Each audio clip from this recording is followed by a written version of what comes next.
গুনাহের কারণে মানুষ নিঃস্ব হয়ে যায়। বলেন কি হয়?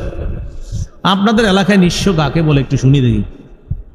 যাদের টাকা পয়সা নাই, ঘর বাড়ি নাই, এটাই তো নাকি? আর দুই একজন মানে টেনশনে আছে, যদি বলি জি আবার কোনো বিপদ আছে কিনা। আরে এটাই তো। আরে টাকা পয়সা ঘর বাড়ি নাই, এটাই তো নিঃস্ব। আপনারা ভয় পেন না, সাহাবায়ে কেরামও বলেছেন এটাই নিঃস্ব। এবার সবাই বলেন এটাই তো নিঃস্ব। আচ্ছা, মুসলিম শরীফের 2581 নাম্বার হাদিস। قال رسول الله صلى الله عليه وسلم أتدرون ما المفلس قالوا المفلس فينا من لا درهم له ولا متاع। সাহাবাদেরকে আল্লাহ রাসূল প্রশ্ন করলেন, সাহাবীদের দল, তোমাদের মধ্যে নিঃস্ব কারা? আমি তোমাদের কাছে জানতে চাই। সাহাবীগণ জবাব দিলেন, আল মুফলিসু ফিনা মান লা মাতা লাহু ওয়ালা দিরহামা মান লা দিরহামা লাহু ওয়ালা মাতা।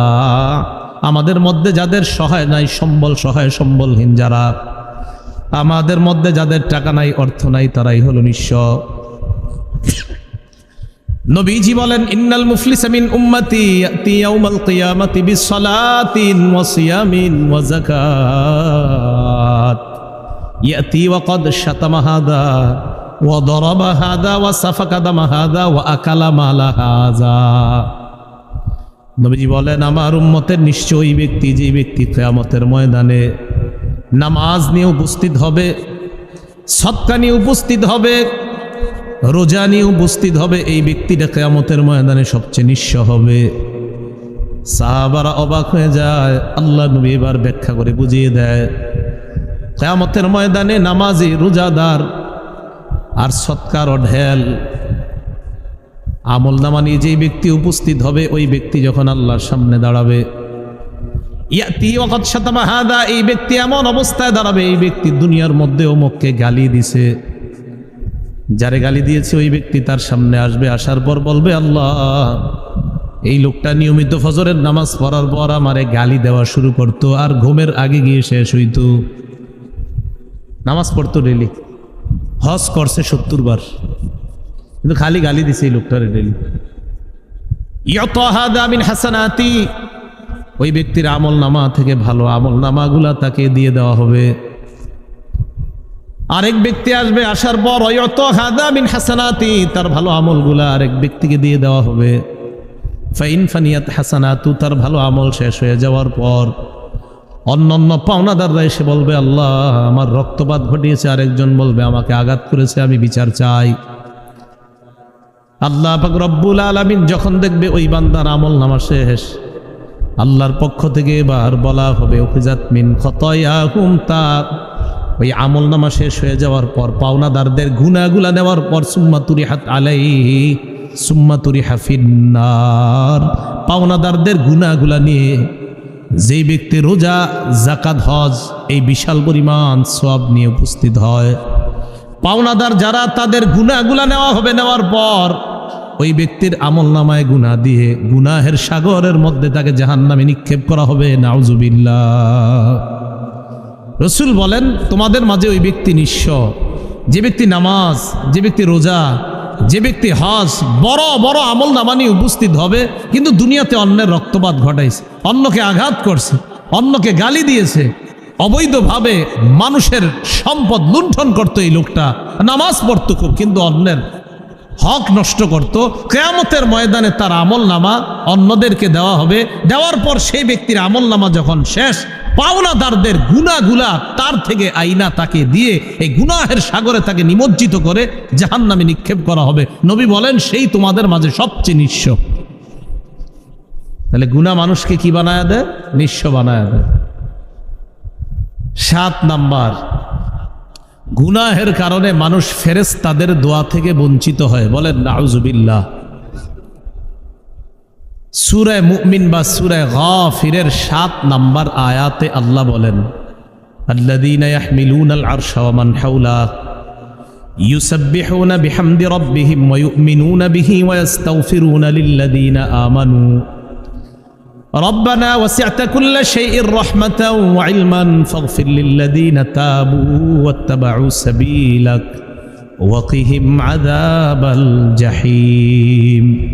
যারা আরশ বহন করে ফেরেশতাগণ, তারা আল্লাহর প্রশংসা সহ তাসবিহ পাঠ করে, আল্লাহর প্রতি তারা বিশ্বাস রাখে, আর ঈমানদারদের জন্য ওই ফেরেশতারা আল্লাহর কাছে ক্ষমা প্রার্থনা করতে থাকে। আর ফেরেশতারা বলে রব্বানা ওয়াসি'তা কুল্লা শাইইন রাহমাতাও ওয়া ইলমা, আল্লাহ আপনি আপনার রহমত এবং জ্ঞানের মাধ্যমে, ইলমের মাধ্যমে সব কিছুকে আপনি পরিবেষ্টন করে নিয়েছেন আল্লাহ। এবার ফেরেশতারা বলে ফাগফির লিল্লাযিনা তাবু ওয়াত্তাবাউ সাবিলা, আপনার বান্দাদের মধ্য থেকে যারা তওবা করে আর যারা আপনার রাস্তার অনুসরণ করে আল্লাহ, আমরা ফেরেশতারা আপনার কাছে দোয়া করলাম ওই তাওবাকারী বান্দাদেরকে আপনি মাফ করে দেন। পড়েন তো আমার সাথে আস্তাগফিরুল্লাহ। এই যে পড়লেন না, ফেরেশতারা আল্লাহরে বলে আল্লাহ এই মানুষগুলা যে তওবা করছে, আমরা ফেরেশতারা আপনার কাছে রিকোয়েস্ট করছি আল্লাহ মেহেরবানি করে তাদেরকে আপনি মাফ করে দিন। তাহলে আমরা ক্ষমা চাইলে ফেরেশতারা আল্লাহকে কয় আল্লাহ এরা ক্ষমা চাইতেছে, আপনি মাফ করে দেন। গুনাহ যদি করি, ক্ষমা যদি না চাই, এই ফেরেশতাদের এই দোয়াটা থেকে বঞ্চিত হব। আর যারা আমরা ক্ষমা চাওয়ার অভ্যাস যারা তৈরি করব, ফেরেশতাদের দোয়ার মধ্যে আমরাও শামিল হয়ে যাব, আল্লাহর কাছ থেকে আমরা ক্ষমা পেয়ে যাব। আচ্ছা, আল্লাহর ক্ষমা পাইলে কি আর কিছু লাগে? কিন্তু ফেরেশতারা আরো দোয়া করতেছে ওয়াকিহিম আযাবাল জাহিম, আল্লাহ আপনি তাদেরকে জাহান্নামের আযাব থেকে রক্ষা করেন। আচ্ছা, জাহান্নামের আযাব থেকে যদি আল্লাহ আমাদেরকে রক্ষা করে আর কিছু লাগে? ফেরেশতারা বলে রব্বানা ওয়াদখিলহুম জান্নাতি আদনিন আল্লাতী ওয়া'আদতাহুম, মাবুদ তাদেরকে জাহান্নাম থেকে মুক্তি করবেন, জাহান্নাম থেকে তাদেরকে বাঁচাবেন। মাবুদ আমরা আরো দোয়া করি এই বান্দাদেরকে আপনি আপনার ওয়াদাকৃত জান্নাতে প্রবেশ করায়া দিবেন। তাহলে যারা তওবা করে, ফেরেশতারা বলে আল্লাহ তাদেরকে মাফ করেন, তাদেরকে জাহান্নামের আযাব থেকে বাঁচান, আল্লাহ তাদেরকে জান্নাতে প্রবেশ করায়া দেন। তাহলে একই সময় ফেরেশতাদের 3 দোয়া আমাদের দরকার আসেনি সবার? কিন্তু বেশি বেশি ক্ষমা চাওয়া, গুনাহ না করা।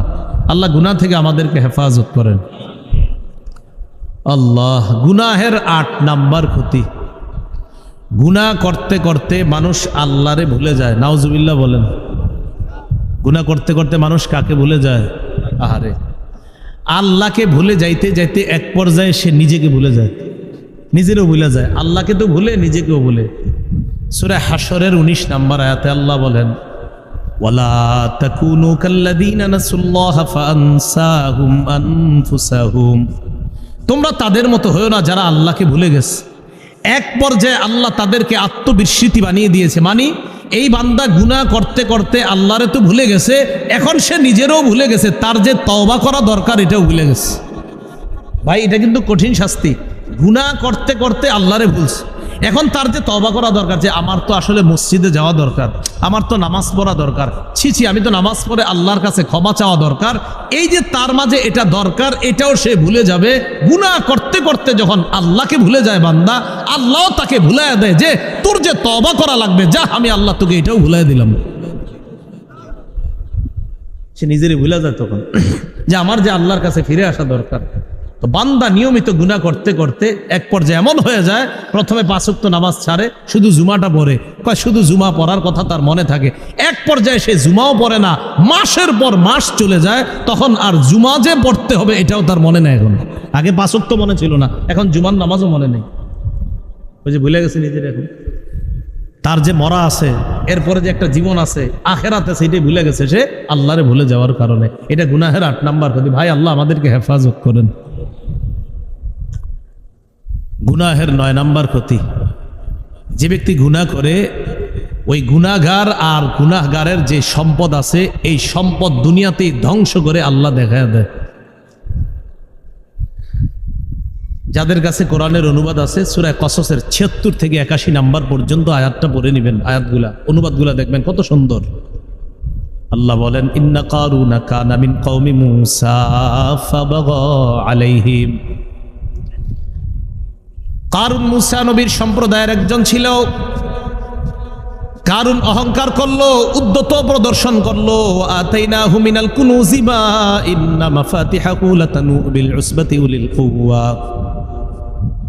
আল্লাহ বলেন কারুনকে আমি এত পরিমাণ সম্পদ দান করলাম, যার সম্পদের চাবিগুলা বহন করার জন্য একদল শক্তিশালী মানুষের প্রয়োজন হতো। আপনাদের মাঝে অনেক ধনী মানুষের অনেকগুলা দোকানের চাবি বহন এক ব্যাগের মধ্যে করা যায় কিনা? কারুনের ধন সম্পত্তি এত পরিমাণ ছিল যে এই ধন সম্পত্তির চাবিগুলা বহন করার জন্য এক দল, আল্লাহ বলছে এক দল শক্তিশালী মানুষের প্রয়োজন হতো। এক দল শক্তিশালী মানুষ কারুনের চাবিগুলা বহন করত। কথাটা কার? তো আল্লাহ যাদেরকে শক্তিশালী বলছে তারা কেমন শক্তিশালী ছিল? তো বলতেছে কারুনের চাবিগুলা বহন করত একদল শক্তিশালী মানুষ। তো এই কারুনে মুসা নবী বললেন, তুমি দান করো, ওয়ালা তানসা নসীবাকা মিনাদ দুনিয়া ওয়া আহসিন কামা আহসানাল্লাহু ইলাইক। কারণ তুমি দান করো আর তোমার দুনিয়াতে যে অংশ এটা তুমি ভুলে যাও না। এখান থেকে আবার একটা বিষয় বোঝার আছে আমাদের, সব কিছু যে আপনি একবারে দান করে দিবেন এটাও না। এই যে আল্লাহ বলছেন তুমি তোমার অংশটা ভুলে যাও না, আবার তোমার অংশটাও তুমি ছেড়ে দিও না। কিন্তু হ্যাঁ, দান করবেন একটা অংশ। সন্তানরা আপনি ফকির রেখে যাবেন, এটা ইসলাম আপনাকে অনুমোদন দেয় না। রাসূলুল্লাহ সাল্লাল্লাহু আলাইহি সাল্লাম বলেন, আনতাদারা ওয়ারাসাতাকা আগনিয়া খায়রুম মিন আনতাদারাহুম আলাতান ইয়াতাকাফফুনান নাস। তুমি তোমার সন্তানদেরকে এমন অবস্থায় রেখে যাওয়া যে তারা মানুষের কাছে হাত পাততে হয় না, এমন অবস্থায় রেখে যাওয়া এটাই উত্তম। যে তোমার সন্তান তুমি পৃথিবী থেকে বিদায় নেওয়ার পর তারা কারো কাছে হাত পাততে হয় না।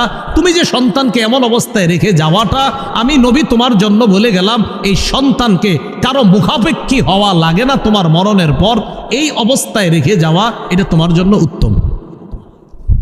মারা গেছে অনেকের এরকম হয় না, মারা যাওয়ার পর আহারে এখন আর কিচ্ছু নাই তাদের। তো রাসূল বলেন না, সন্তান সম্পদ, সন্তান যারা পৃথিবীতে থাকবে তাদের জন্য কিছু রেখে যাওয়া। দেখেন এই কোরআনে আয়াতটা দেখেন কত সুন্দর, ওয়ালা তানসা নসীবাকা মিনাদ দুনিয়া, যে তুমি তোমার দুনিয়ার যে হিস্সা অংশ এটা ভুলে যাও না, বাকি তুমি দান করো।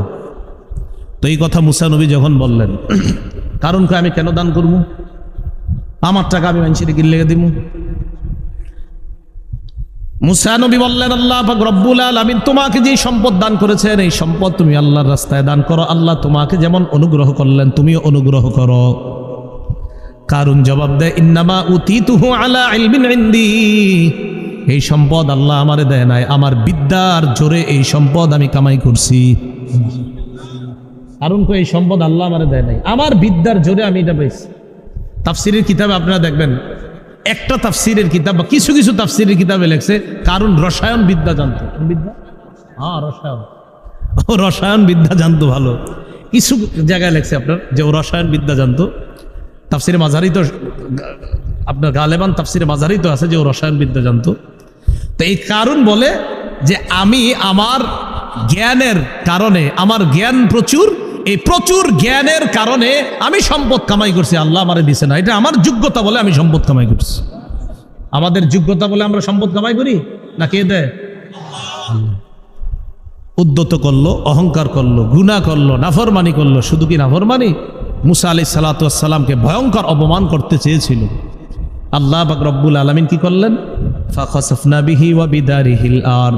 আল্লাহ বলেন কারুন আর তার সম্পদ মানুষের চোখের সামনে, আমি মানুষ চেয়ে চেয়ে দেখছে যে কারুন আর তার সম্পদকে আমি মাটির নিচে দাবায়া দিছি, ধ্বংস করে দিছি।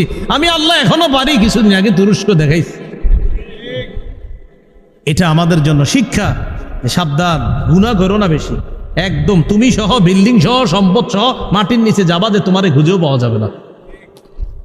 আল্লাহ আমাদেরকে গুনাহ থেকে হেফাজত করেন। এই গুনাহের 9টা ক্ষতি বললাম। এখন গুনাহ থেকে কি আমাদের বাঁচা দরকার? আসলে দরকার। গুনাহ থেকে বাঁচার কি উপায়? 1 নাম্বার উপায় আমার সাথে বলেন, তওবা করা। তাহলে আমি বলি, আপনারা জবাব দিবেন। বলেন তো, গুনাহ থেকে বাঁচার 1 নাম্বার উপায় কি করা? তওবা করা। সূরা তাহরিমের 8 নাম্বার আয়াতে আল্লাহ বলেন, ইয়া আইয়ুহাল্লাযীনা আমানু তুবু ইলাল্লাহি তাওবাতান নাসুহা। আল্লাহ বলেন, হে ঈমানদারগণ, তোমরা একনিষ্ঠ তওবা করো, তোমরা আল্লাহর কাছে একনিষ্ঠ তওবা করো। আশা করা যায়, আসা রব্বুকুম আইয়ুকাফফিরা আনকুম সাইয়্যাতিকুম, আশা করা যায় তোমাদের রব তোমাদের পাপ সমূহ ক্ষমা করে দিবেন, মুছে দিবেন। ওয়ায়ুদখিলাকুম জান্নাত, আর আশা করা যায় তোমাদের রব তোমাদেরকে জান্নাতে প্রবেশ করাবেন।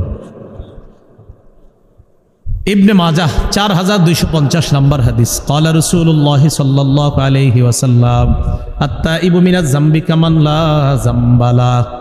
নবীজি বলেন, গুনাহ থেকে তওবাকারী ব্যক্তি এমন হয়ে যায় যেন তার কোনো পাপ নাই। সুবহানাল্লাহ। ভাই আজকেই তওবা করেন, আজকে আপনি তওবা করেন, বিশ্বাস করেন নবীজি আপনাকে বলতেছেন, উম্মত তুমি তওবা করেছো গুনাহ থেকে? হ্যাঁ, আমি নবী তোমাকে বলছি, তুমি যে গুনাহ থেকে তওবা করছো না, তুমি এমন হয়ে গেছো যে তোমার কেমন যেন কোনো পাপই নাই। আজকে করেন না, মাহফিল শেষ হওয়ার পর বাসায় একা একা বসে যান না, একা একা বসে আপনি একনিষ্ঠ তওবা করেন, খাঁটি দিলে একবার তওবা করেন।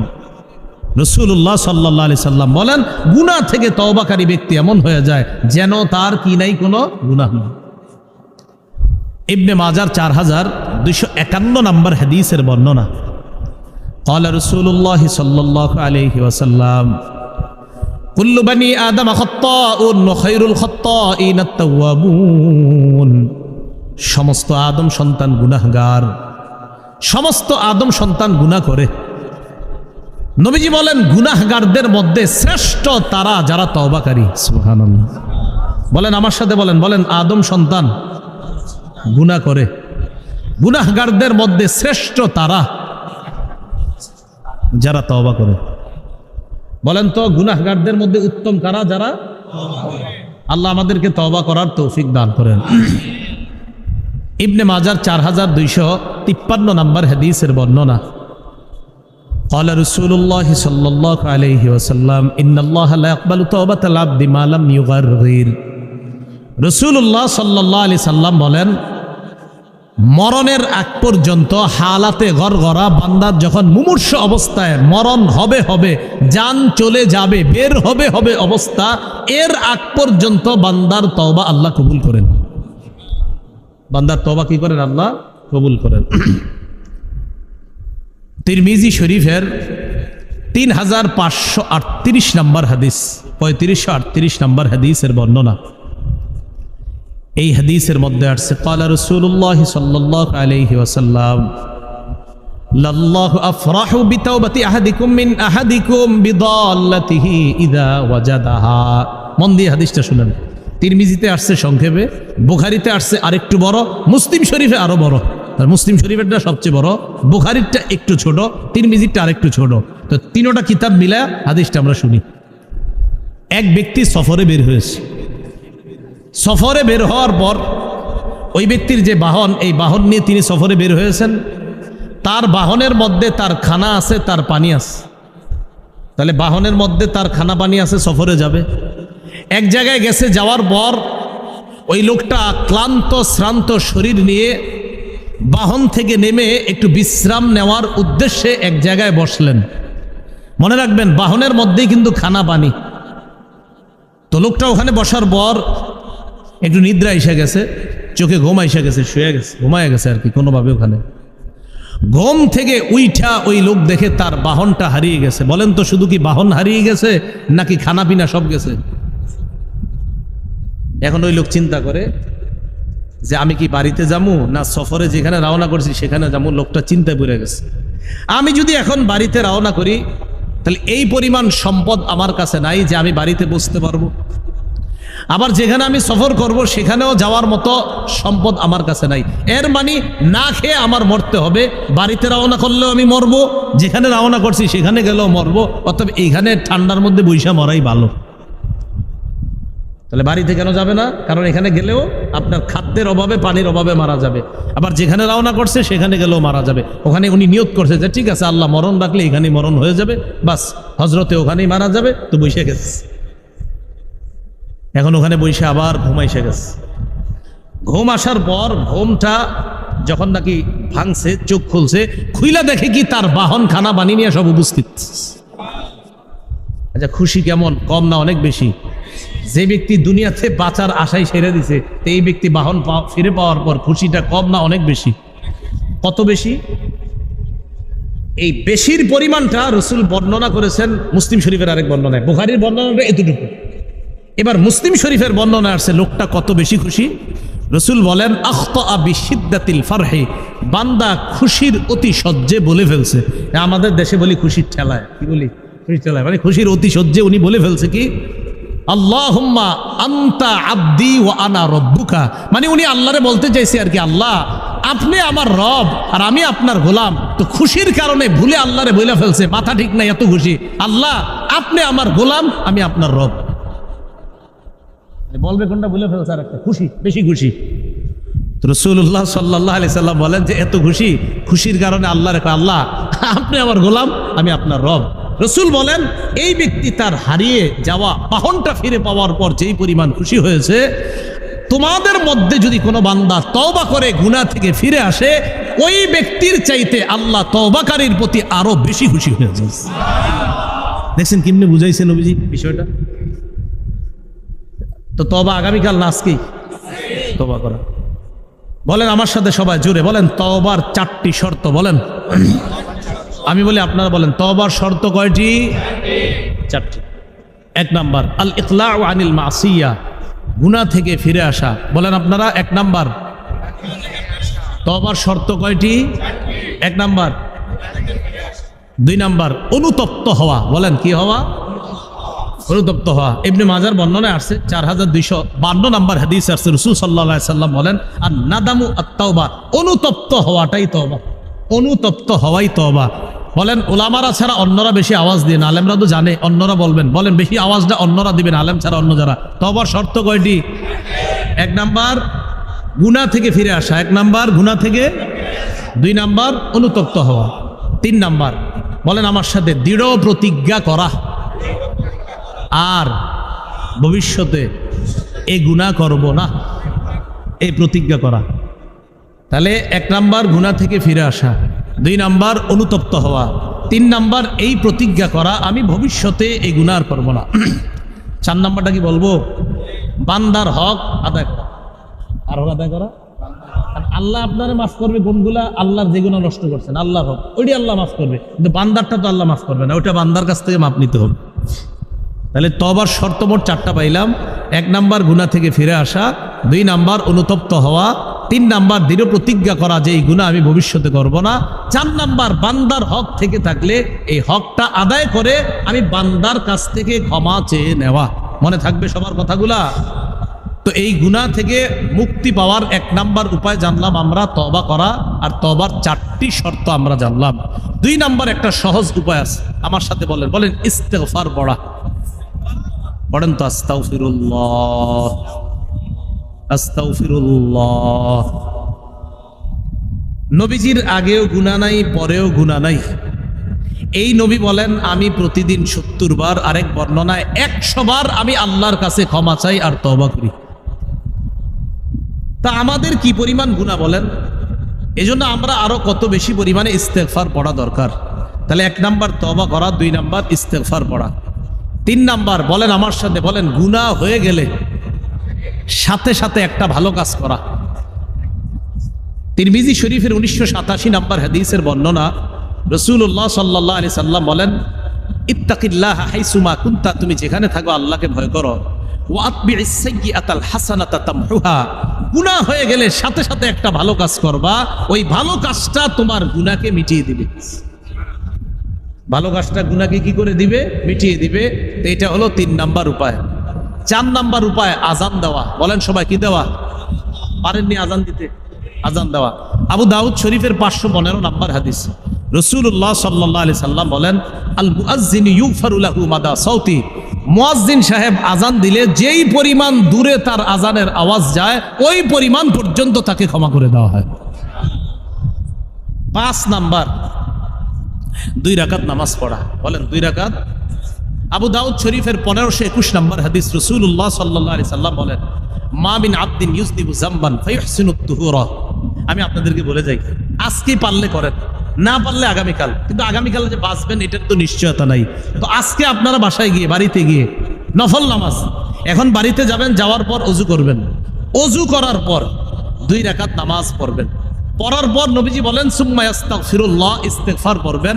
ইল্লা গাফারাল্লাহু লাহ, ইল্লা গাফারাল্লাহু লাহ। কোন গুনাহ আপনার হয়েছে আপনি তো জানেন যে ছি ছি আমার এই গুনাহের কারণে আমি তো বড় টেনশনে আছি। তো রাসূল বলেন বান্দা যখন কোনো গুনাহ করে ফায়ুহসিনুত তুহুরা, ভালোভাবে পবিত্রতা অর্জন করে, সুম্মা ইয়াকুমু, নামাজে দাঁড়ায়, ফায়ুসাল্লি রাকআতাইন, 2 রাকাত নামাজ পড়ে, সুম্মা আস্তাগফিরুল্লাহ, এরপর আল্লাহর কাছে ক্ষমা প্রার্থনা করে আস্তাগফিরুল্লাহ পড়ে, ইল্লা গফারাল্লাহু লা, আল্লাহ তাকে ক্ষমা করে দেয়। তাহলে এটা হলো 5 নাম্বার উপায় ইস্তেগফার পড়া। বলেন কি পড়া? 2 রাকাত নামাজ পড়া। 6 নাম্বার উপায় 5 ওয়াক্ত নামাজ পড়া। বলেন কি ওয়াক্ত নামাজ পড়া? 5 ওয়াক্ত নামাজ পড়া। সহিহ বুখারীর 526 নাম্বার হাদিস। এক ব্যক্তি রাসূলুল্লাহ সাল্লাল্লাহু আলাইহি সাল্লামের কাছে আসছে, আসার পরে বলতেছে, হুজুর আমি অনেক বড় গুনাহ করছি। আল্লাহ আয়াত নাজিল করে দিলেন, ইন্নাল হাসানাত ইউযহিবনাস সাইয়্যাত। আল্লাহ আয়াত নাজিল করে দিলেন, ওয়া আকিমিস সালাতা তারাফাইন নাহার ওয়া যুলাফাম মিনাল লাইল। নবীর উপর আল্লাহ আয়াত নাজিল করে দিলেন, নবী আপনি জানায়া দেন, তুমি নামাজ আদায় করো দিনের শুরু অংশে শেষ অংশে, মানে 5 ওয়াক্ত সালাত আদায় করো। ইন্নাল হাসানাত, নেক কাজ, মানে এই জায়গায় নামাজ, ইউযহিবনাস সাইয়্যাত, খারাপ কাজকে মিটিয়ে দেয়, মানে 5 ওয়াক্ত নামাজের মাঝে বান্দার যে গুনাহগুলা হয়, ওই 5 ওয়াক্ত নামাজের কারণে তার গুনাহগুলা আল্লাহ পাক রব্বুল আলামিন মাফ করে দেন। এ হলো 6 নাম্বার উপায়। 7 নাম্বার উপায়, বলেন জামাতের সাথে নামাজ পড়া। বলেন তো, 6 নাম্বারটা ছিল কি? নামাজ পড়া 5 ওয়াক্ত, আর 7 নাম্বারটা জামাতের সাথে নামাজ পড়া। মুসলিম শরীফের হাদিস 6899 নাম্বার হাদিস, মোট হাদিস সংখ্যা হবে 7453টা। এই হাদিসের মধ্যে আসছে রাসূলুল্লাহ সাল্লাল্লাহু আলাইহি সাল্লামের কাছে এক ব্যক্তি আসছে, আসার পরে বলতেছে, হুজুর আমি বড় অপরাধ করছি। তো জামাতের সময় হয়ে গেছে, নবীজি নামাজে দাঁড়াইছে, তিনিও দাঁড়াইছে। নামাজের পর ওই ব্যক্তি বললেন, হুজুর আমি তো বড় অপরাধ করছি। নবীজি বললেন, আহাদারতাস সালাতা মা'ানা, তুমি কি আমাদের সাথে নামাজ পড়ছো জামাতে? বা জি পড়ছি। নবীজি বললেন, জামাতে নামাজ পড়ছো না, আল্লাহ তোমার গুনাহ মাফ করে দিচ্ছে। তাহলে 5 নাম্বারটা জানলাম, আজান দেওয়া। 6 নাম্বার 2 রাকাত নামাজ পড়া। 4 নাম্বার আজান দেওয়া, 5 নাম্বার 2 রাকাত নামাজ পড়া, 6 নাম্বার 5 ওয়াক্ত নামাজ পড়া, 7 নাম্বার জামাতের সাথে নামাজ পড়া। আবার 4, 5, 6, 7 মুখস্থ রাখেন। 4 নাম্বার আজান দেওয়া, 5 নাম্বার 2 রাকাত নামাজ পড়া গুনাহ হয়ে গেলে, 6 নাম্বার 5 ওয়াক্ত নামাজ পড়া, 7 নাম্বার জামাতের সাথে নামাজ পড়া। মনে থাকবেনি কথাগুলা। 8 নাম্বার জিকিরের মজলিসে বসা। বলেন কোন মজলিসে বসা? সহিহ বুখারী 6407, 6408 এই হাদিসগুলোর মধ্যে আছে। রাসূলুল্লাহ সাল্লাল্লাহু আলাইহি সাল্লাম বলেন, এই যে এখানে বসছেন আপনারা, ফেরেশতারা পুরো মজলিসটা বেষ্টন করে প্রথম আসমান পর্যন্ত চলে গেছে। হাদিসের শেষে আছে, আল্লাহ বলেন ফেরেশতাদেরকে, ইশহাদু আন্নী কদ গফারতু লাহুম, তোমরা সাক্ষী থাকো এই জিকিরের মজলিসে যারা আছে আমি আল্লাহ তাদেরকে মাফ করে দিলাম। এটা একটা জিকিরের মজলিস। এটা 8 নাম্বার। 9 নাম্বার জিকির করা। বলেন 9 নাম্বার কি করা? জিকির করা। জিকিরের মধ্যে আপনি যে জিকির সুবহানাল্লাহ, আলহামদুলিল্লাহ, লা ইলাহা ইল্লাল্লাহ, আরো জিকির আছে, এই জিকিরগুলা করা। তাহলে কথাগুলা কি মনে থাকবে? বাকি গুরুত্ব দিবেন যে 4 নাম্বার 5, 6, 7টা। 4 আজান দেওয়া, 5 নাম্বার 2 রাকাত নামাজ পড়া, 6 নাম্বার 5 ওয়াক্ত নামাজ পড়া, 7 নাম্বার জামাতের সাথে নামাজ পড়া। আর চলতে ফিরতে ওযু থাক বা না থাক, আস্তাগফিরুল্লাহ, আস্তাগফিরুল্লাহ, আস্তাগফিরুল্লাহ। আমার সাথে বলেন, ইস্তেগফার যে যত বেশি পড়ে, বলেন, তার গুনাহ তত বেশি ঝরে। যার গুনাহ যত বেশি ঝরে যায়,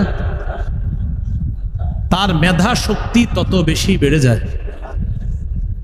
তাহলে ইস্তেগফার যত বেশি হবে, গুনাহ তত বেশি ঝরবে। গুনাহ যত বেশি ঝরে যাবে, মেধা শক্তি তত বেশি বেড়ে যাবে। ছাত্র সমাজ কথাটা গুরুত্ব দিবেন। গুনাহের কারণে মানুষ নিঃস্ব হয়ে যায়। বলেন কি হয়? আপনাদের এলাকায় নিঃস্ব কাকে বলে একটু শুনি দেখি। যাদের টাকা পয়সা নাই, ঘর বাড়ি নাই, এটাই তো নাকি? আর 2-1 মানে টেনশনে আছে, যদি বলি জি আবার কোনো বিপদ আছে কিনা। আরে এটাই তো। আরে টাকা পয়সা ঘর বাড়ি নাই, এটাই তো নিঃস্ব। আপনারা ভয় পেন না, সাহাবায়ে কেরামও বলেছেন এটাই নিঃস্ব। এবার সবাই বলেন এটাই তো নিঃস্ব। আচ্ছা, মুসলিম শরীফের 2581 নাম্বার হাদিস। ক্বালা রাসূলুল্লাহ সাল্লাল্লাহু আলাইহি ওয়াসাল্লাম, আতাদরুনা মাল মুফলিস? ক্বালু আল মুফলিসু ফিনা মান লা দিরহাম লাহু ওয়ালা মাতা। সাহাবাদেরকে আল্লাহ রাসূল প্রশ্ন করলেন, সাহাবীদের দল, তোমাদের মধ্যে নিঃস্ব কারা? আমি তোমাদের কাছে জানতে চাই। সাহাবীগণ জবাব দিলেন, আল মুফলিসু ফিনা মান লা মাতা লাহু ওয়ালা দিরহামা, মান লা দিরহাম লাহু ওয়ালা মাতা। আমাদের মধ্যে যাদের সহায় নাই, সম্বল সহায় সম্বলহীন যারা, আমাদের মধ্যে যাদের টাকা নাই, অর্থ নাই, তারাই হলো নিঃস্ব। নবীজি বলেন, ইন্নাল মুফলিসা মিন উম্মতি ইয়াতি ইয়াউমাল কিয়ামাতি বিসসালাতিন ওয়া সিয়ামিন ওয়া যাকাত ইয়াতি ওয়া ক্বাদ শাতামা হাদা وضرب هذا وسفك دم هذا وأكل مال هذا। নবীজি বলেন, আমার উম্মতের নিশ্চয়ই ব্যক্তি, যে ব্যক্তি কিয়ামতের ময়দানে নামাজ নিয়ে উপস্থিত হবে, সদকা নিয়ে উপস্থিত হবে, রোজা নিয়ে উপস্থিত হবে, এই ব্যক্তিটা কিয়ামতের ময়দানে সবচেয়ে নিঃস্ব হবে।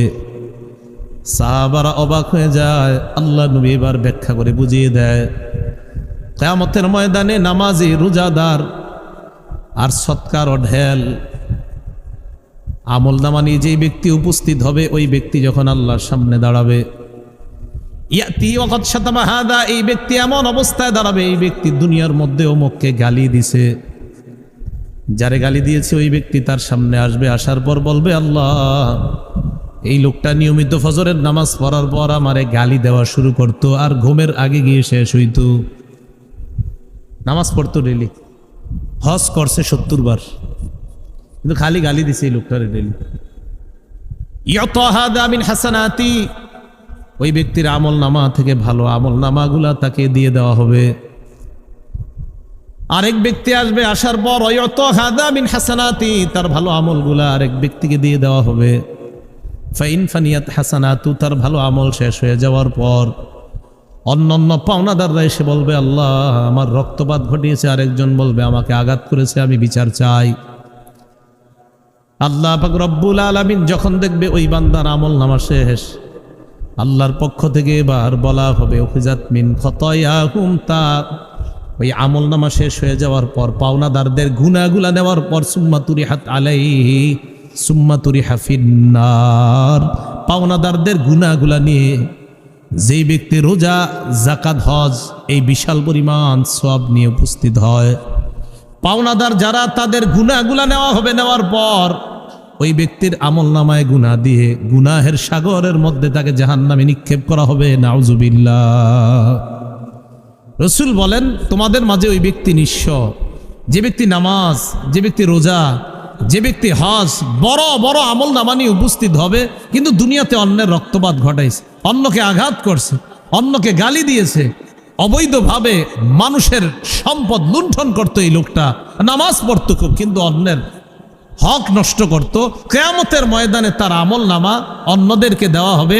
দেওয়ার পর সেই ব্যক্তির আমল নামা যখন শেষ, পাওনাদারদের গুনাহগুলা তার থেকে আইনা তাকে দিয়ে এই গুনাহের সাগরে তাকে নিমজ্জিত করে জাহান্নামে নিক্ষেপ করা হবে। নবী বলেন, সেই তোমাদের মাঝে সবচেয়ে নিঃস্ব। তাহলে গুনাহ মানুষকে কি বানায় দেয়? নিঃস্ব বানায় দেয়। 7 নাম্বার, গুনাহের কারণে মানুষ ফেরেশতাদের দোয়া থেকে বঞ্চিত হয়। বলেন নাউজুবিল্লাহ। সূরা মুমিন বা সূরা গাফিরের 7 নাম্বার আয়াতে আল্লাহ বলেন, আল্লাযীনা ইয়াহমিলুনাল আরশা ওয়া মান হাওলাহু ইউসাব্বিহুনা বিহামদি রাব্বিহিম ওয়া ইউমিনুনা বিহি ওয়া ইস্তাগফিরুনা লিল্লাযীনা আমানু ربنا وسعت كل شيء رحمة وعلما فاغفر للذين تابوا واتبعوا سبيلك وقهم عذاب الجحيم।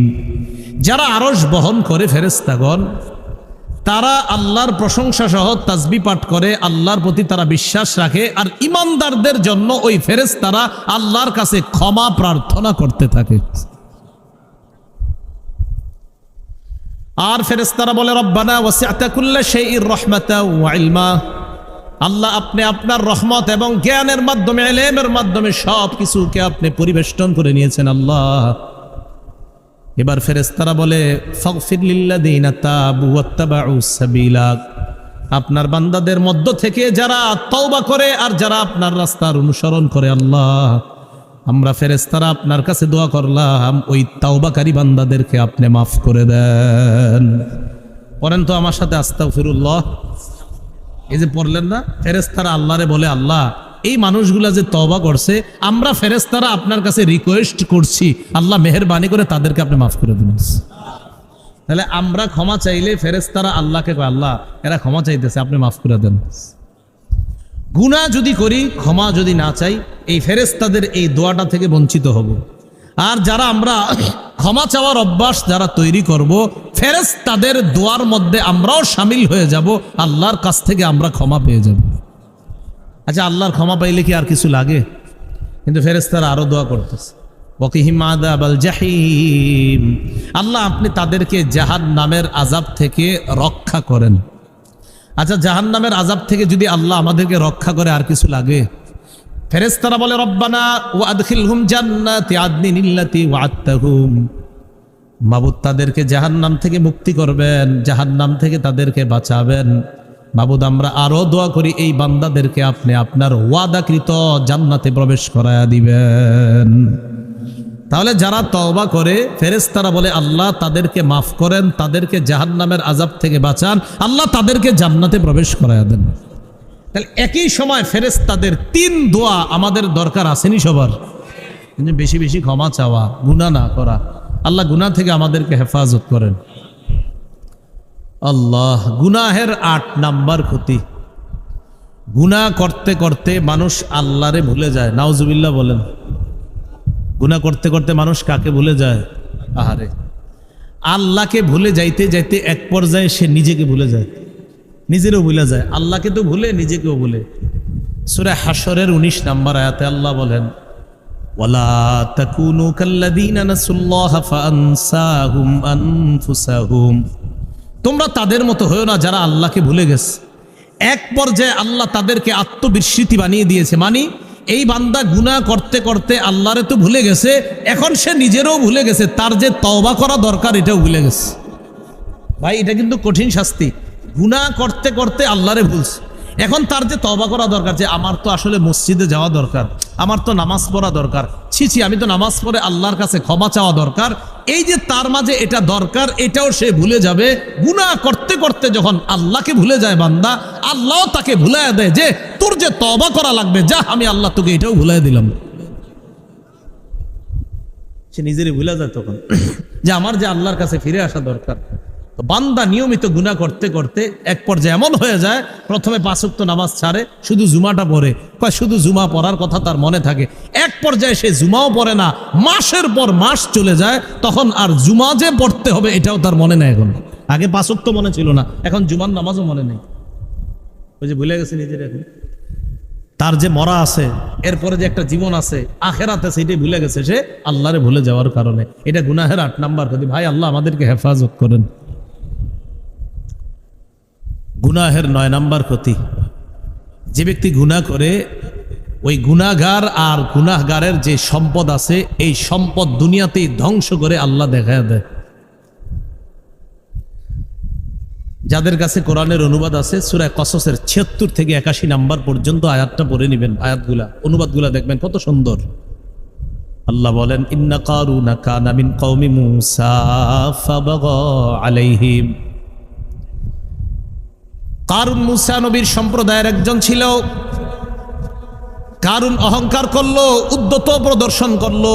আতাইনাহু মিনাল কুনুজি মা ইন্না মাফাতিহাহু লাতানু বিল উসবাতি উলিল কুওয়া।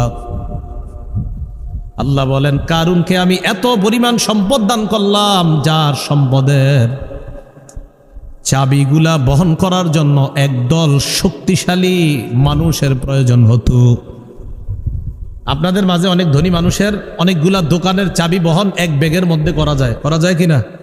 কারুনের ধন সম্পত্তি এত পরিমাণ ছিল যে এই ধন সম্পত্তির চাবিগুলা বহন করার জন্য এক দল, আল্লাহ বলছে এক দল শক্তিশালী মানুষের প্রয়োজন হতো।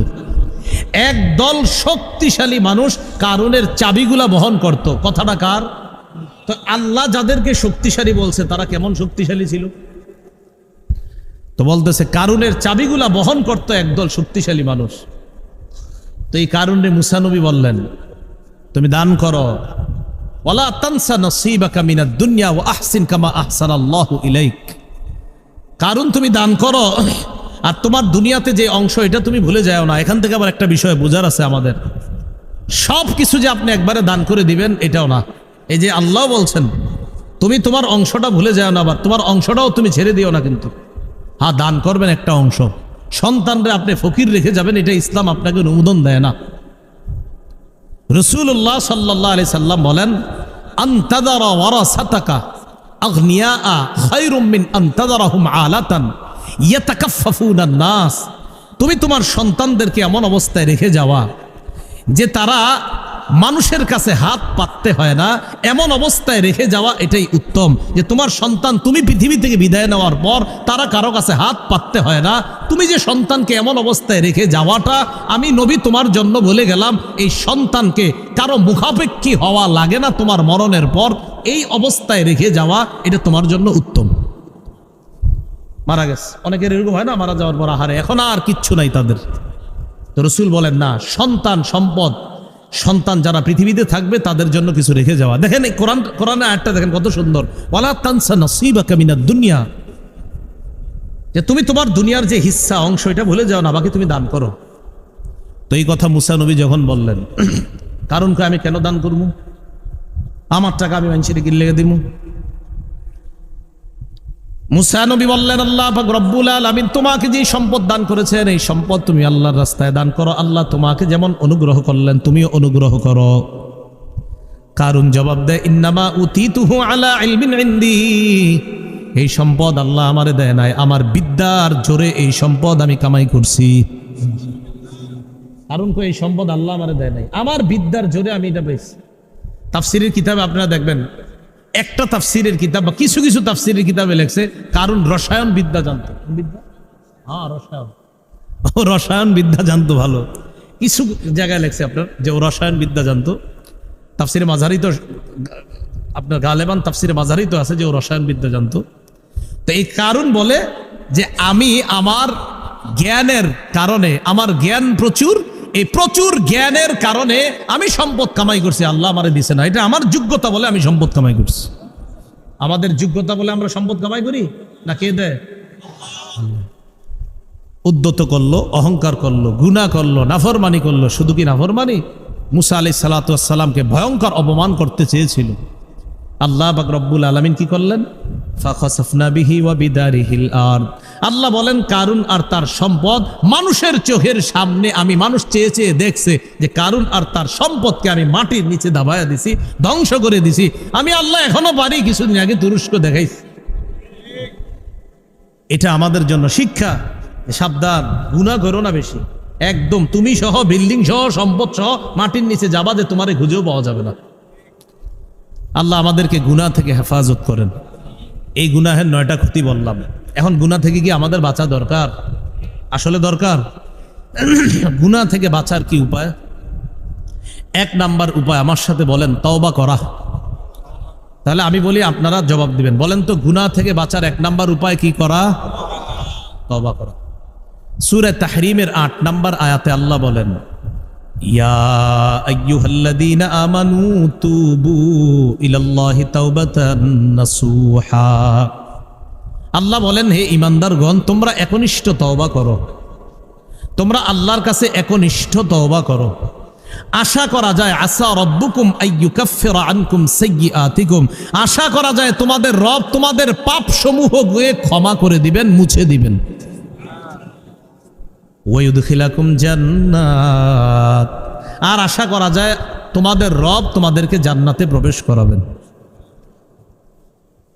ইবনে মাজাহ 4250 নম্বর হাদিস। ক্বালা রাসূলুল্লাহ সাল্লাল্লাহু আলাইহি ওয়াসাল্লাম, আত-তাইবু মিনাজ যামবি কামান লা যামবা লা।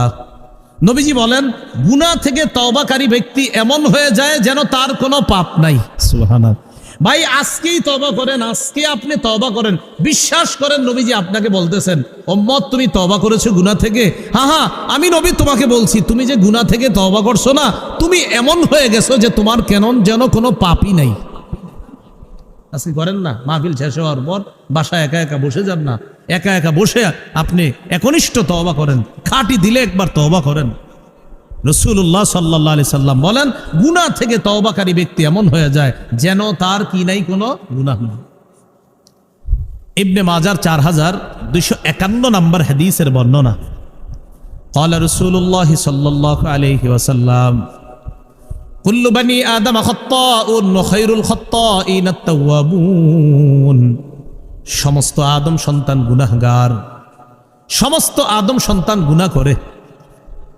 নবীজি বলেন, গুনাহগারদের মধ্যে শ্রেষ্ঠ তারা যারা তওবাকারী। সুবহানাল্লাহ। বলেন আমার সাথে, বলেন বলেন, আদম সন্তান গুনাহ করে, গুনাহগারদের মধ্যে শ্রেষ্ঠ তারা যারা তওবা করে। বলেন তো গুনাহগারদের মধ্যে উত্তম কারা? যারা আল্লাহ আমাদেরকে তওবা করার তৌফিক দান করেন। ইবনে মাজার 4253 নম্বর হাদিসের বর্ণনা। قال رسول الله صلى الله عليه وسلم إن الله لا يقبل توبة العبد ما لم يغرر। রাসূলুল্লাহ সাল্লাল্লাহু আলাইহি সাল্লাম বলেন, মরণের আগ পর্যন্ত হালাতে গরগরা বান্দার যখন মুমূর্ষ অবস্থায় মরণ হবে জান চলে যাবে, বের হবে অবস্থা, এর আগ পর্যন্ত বান্দার তওবা আল্লাহ কবুল করেন। বান্দার তওবা কি করেন? আল্লাহ কবুল করেন।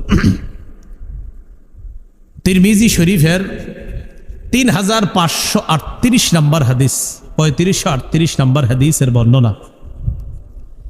এই হাদিসের মধ্যে আসছে ক্বালা রাসূলুল্লাহ সাল্লাল্লাহু আলাইহি ওয়াসাল্লাম লাল্লাহু আফরাহু বিতাওবাতি আহাদিকুম মিন আহাদিকুম বিদাল্লাতিহি ইযা ওয়াজাদাহা। মন দিয়ে হাদিসটা শুনেন। তিরমিজিতে আসছে সংক্ষেপে, বুখারীতে আসছে আরেকটু বড়, মুসলিম শরীফে আরো বড়। আর মুসলিম শরীফেরটা সবচেয়ে বড়, বুখারীরটা একটু ছোট, তিরমিজিরটা আরেকটু ছোট। তো তিনোটা কিতাব মিলা হাদিসটা আমরা শুনি। এক ব্যক্তি সফরে বের হয়েছে। সফরে বের হওয়ার পর ওই ব্যক্তির যে বাহন, এই বাহন নিয়ে তিনি সফরে বের হয়েছেন। তার বাহনের মধ্যে তার খানা আছে, তার পানি আছে। তাহলে বাহনের মধ্যে তার খানা পানি আছে, সফরে যাবে। এক জায়গায় গেছে, যাওয়ার পর ওই লোকটা ক্লান্ত শ্রান্ত শরীর নিয়ে বাহন থেকে নেমে একটু বিশ্রাম নেওয়ার উদ্দেশ্যে এক জায়গায় বসলেন। মনে রাখবেন, বাহনের মধ্যেই কিন্তু খানা পানি।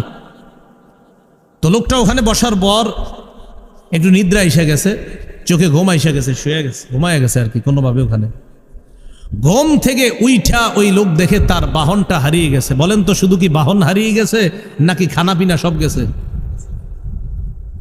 এখন ওই লোক চিন্তা করে যে আমি কি বাড়িতে যাবো না সফরে যেখানে রওনা করছি সেখানে যাবো। লোকটা চিন্তায় পড়ে গেছে, আমি যদি এখন বাড়িতে রওনা করি তাহলে এই পরিমাণ সম্পদ আমার কাছে নাই যে আমি বাড়িতে বসতে পারবো। আবার যেখানে আমি সফর করব সেখানেও যাওয়ার মতো সম্পদ আমার কাছে নাই। এর মানে না খেয়ে আমার মরতে হবে। বাড়িতে রওনা করলেও আমি মরবো, যেখানে রওনা করছি সেখানে গেলেও মরবো। অতএব এইখানে ঠান্ডার মধ্যে বৈশা মরাই ভালো। তাহলে বাড়িতে কেন যাবে না? কারণ এখানে গেলেও আপনার খাদ্যের অভাবে, পানির অভাবে মারা যাবে। আবার যেখানে রওনা করছে সেখানে গেলেও মারা যাবে। ওখানে উনি নিয়ত করছে যে ঠিক আছে, আল্লাহ মরণ রাখলে এখানেই মরণ হয়ে যাবে, বাস হজরতে ওখানেই মারা যাবে। তো বসে গেছে, এখন ওখানে বসে আবার ঘুম এসে গেছে। ঘুম আসার পর ঘুমটা যখন নাকি ভাঙছে, চোখ খুলছে, খুইলা দেখে কি তার বাহন খানা বানিয়ে নিয়ে সব উপস্থিত। আচ্ছা, খুশি কেমন? কম না অনেক বেশি?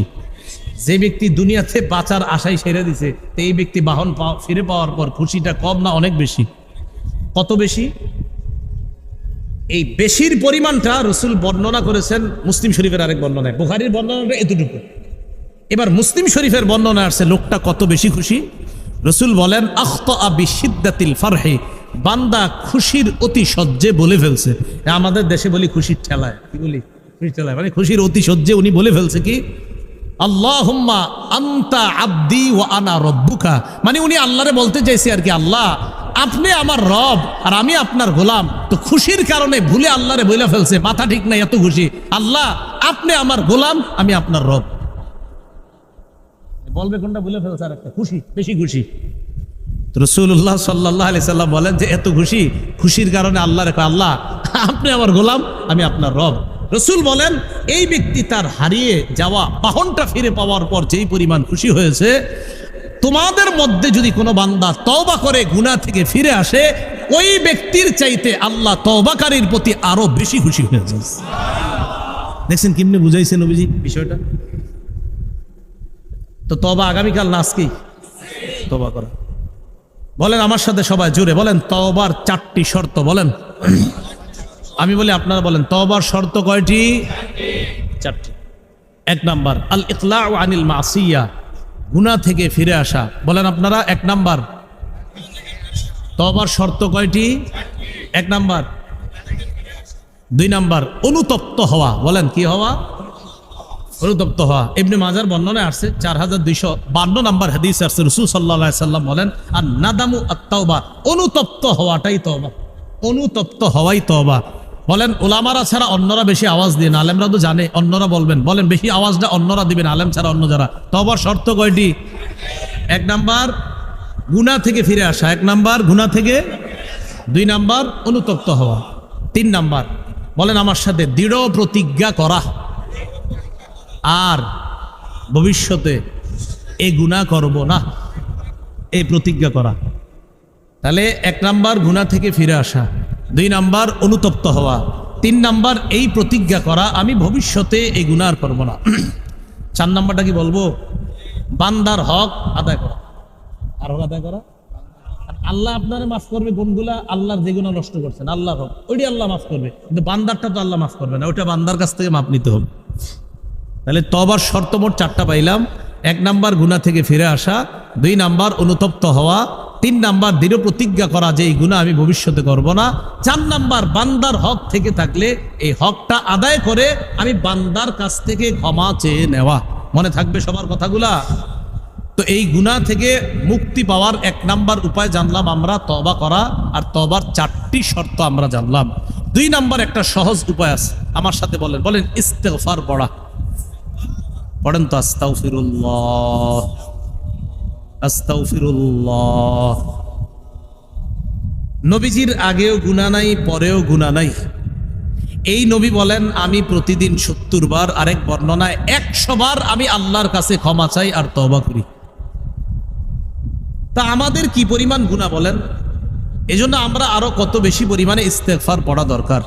তাহলে 1 নাম্বার তওবা করা, 2 নাম্বার ইস্তেগফার পড়া, 3 নাম্বার বলেন আমার সাথে, বলেন গুনাহ হয়ে গেলে সাথে সাথে একটা ভালো কাজ করা। তিরমিজি শরীফের 1987 নাম্বার হাদিসের বর্ণনা, রাসূলুল্লাহ সাল্লাল্লাহু আলাইহি সাল্লাম বলেন ইত্তাকিল্লাহা হাইসুমা কুনতা, তুমি যেখানে থাকো আল্লাহকে ভয় করো। ওয়া আতবিইস সাইয়্যাতাল হাসানাতা তামহুহা, গুনাহ হয়ে গেলে সাথে সাথে একটা ভালো কাজ করবা, ওই ভালো কাজটা তোমার গুনাহকে মিটিয়ে দিবে। ভালো কাজটা গুনাহকে কি করে দিবে? মিটিয়ে দিবে। তো এটা হলো 3 নাম্বার উপায়। 4 নাম্বার উপায় আজান দেওয়া। বলেন সবাই কি দেওয়া? পারেননি আজান দিতে? আজান দেওয়া। আবু দাউদ শরীফের 515 নাম্বার হাদিস, রাসূলুল্লাহ সাল্লাল্লাহু আলাইহি সাল্লাম বলেন আল মুআজ্জিন ইউগফারু লাহু মাদা সাউতি, মুয়াজ্জিন সাহেব আজান দিলে যেই পরিমাণ দূরে তার আজানের আওয়াজ যায় ওই পরিমাণ পর্যন্ত তাকে ক্ষমা করে দেওয়া হয়। 5 নাম্বার 2 রাকাত নামাজ পড়া। বলেন 2 রাকাত। আবু দাউদ শরীফের 1521 নাম্বার হাদিস, রাসূলুল্লাহ সাল্লাল্লাহু আলাইহি সাল্লাম বলেন মা মিন আবদিন ইউযনিবু যামবান ফায়ুহসিনুত তুহুরা। আমি আপনাদেরকে বলে যাই, আজকে পারলে করেন, না পারলে আগামীকাল, কিন্তু আগামীকালে যে বাঁচবেন এটার তো নিশ্চয়তা নাই। তো আজকে আপনারা বাসায় গিয়ে, বাড়িতে গিয়ে নফল নামাজ, এখন বাড়িতে যাবেন, যাওয়ার পর ওযু করবেন, ওযু করার পর 2 রাকাত নামাজ পড়বেন, পড়ার পর নবীজি বলেন সুম্মা ইস্তাগফিরুল্লাহ, ইস্তেগফার পড়বেন, ইল্লা গাফারাল্লাহু লাহ, ইল্লা গাফারাল্লাহু লাহ। কোন গুনাহ আপনার হয়েছে আপনি তো জানেন যে ছি ছি আমার এই গুনাহের কারণে আমি তো বড় টেনশনে আছি। তো রাসূল বলেন বান্দা যখন কোনো গুনাহ করে ফায়ুহসিনুত তুহুরা, ভালোভাবে পবিত্রতা অর্জন করে, সুম্মা ইয়াকুমু, নামাজে দাঁড়ায়, ফায়ুসাল্লি রাকাতাইন, 2 রাকাত নামাজ পড়ে, সুম্মা ইস্তাগফিরুল্লাহ, এরপর আল্লাহর কাছে ক্ষমা প্রার্থনা করে আস্তাগফিরুল্লাহ পড়ে, ইল্লা গাফারাল্লাহু লাহ, আল্লাহ তাকে ক্ষমা করে দেয়। তাহলে এটা হলো 5 নাম্বার উপায়, ইস্তেগফার পড়া। বলেন কি পড়া? 2 রাকাত নামাজ পড়া। 6 নাম্বার উপায় 5 ওয়াক্ত নামাজ পড়া। বলেন কি ওয়াক্ত নামাজ পড়া? 5 ওয়াক্ত নামাজ পড়া। সহিহ বুখারীর 526 নাম্বার হাদিস, এক ব্যক্তি রাসূলুল্লাহ সাল্লাল্লাহু আলাইহি সাল্লামের কাছে আসছে, আসার পরে বলতেছে হুজুর আমি অনেক বড় গুনাহ করছি। আল্লাহ আয়াত নাজিল করে দিলেন ইন্নাল হাসানাত ইউযহিবনাস সাইয়্যাত। আল্লাহ আয়াত নাজিল করে দিলেন ওয়া আকিমিস সালাতা তারাফাইন নাহার ওয়া যুলাফাম মিনাল লাইল। নবীর উপর আল্লাহ আয়াত নাজিল করে দিলেন নবী আপনি জানায়া দেন তুমি নামাজ আদায় করো দিনের শুরু অংশে শেষ অংশে, মানে 5 ওয়াক্ত সালাত আদায় করো। ইন্নাল হাসানাত, নেক কাজ, মানে এই জায়গায় নামাজ, ইউযহিবনাস সাইয়্যাত, খারাপ কাজকে মিটিয়ে দেয়, মানে 5 ওয়াক্ত নামাজের মাঝে বান্দার যে গুনাহগুলা হয় ওই 5 ওয়াক্ত নামাজের কারণে তার গুনাহগুলা আল্লাহ পাক রব্বুল আলামিন মাফ করে দেন। এ হলো 6 নাম্বার উপায়।